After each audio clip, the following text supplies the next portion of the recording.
ఆకాశం క్రింద భూమికి పైన సంచరించే ఎగిరే పక్షుల్లో ప్రాముఖ్యంగా 3 పక్షులు ఉన్నాయి.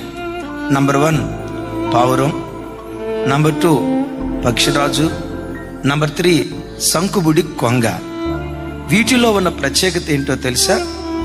ఒక జీవిత భాగస్వామితో జత కట్టడం ప్రారంభించిన తర్వాత చనిపోయే ఆఖరి క్షణం వరకు ఆ జతతోనే ఉంటాయి. వన్స్ ఒక జత కట్టిన తర్వాత చనిపోయే వరకు ఆ రెండే కలిసి ఉంటాయి. అద్భుతం. మనుషుల్లో కూడా ఈ నీతి విలువ లేదేమో. భార్య చనిపోతే 2వ వివాహం దేవుని వాక్యం అంగీకరిస్తుంది, ఒకవేళ వాళ్ళు చేసుకోవాలనుకుంటే. భర్త చనిపోతే 2వ వివాహం దేవుని వాక్యం అంగీకరిస్తుంది, ఒకవేళ వాళ్ళు చేసుకోవాలనుకుంటే.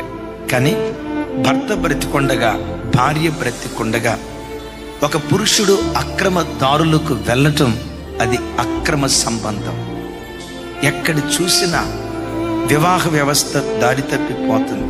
నా భార్య అందగత్తి కాదనో, నాకేదో సంతోషం ఇవ్వట్లేదనో, నాకు నచ్చలేదనో, పిల్లలు పుట్టిన తర్వాత అక్రమదారులకు వెళ్తున్నారు.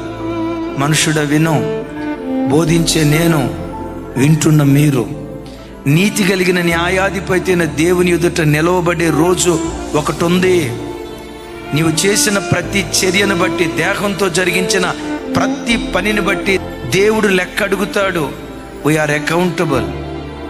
బిడ్లరా, వివాహ బంధం చాలా పవిత్రమైనది.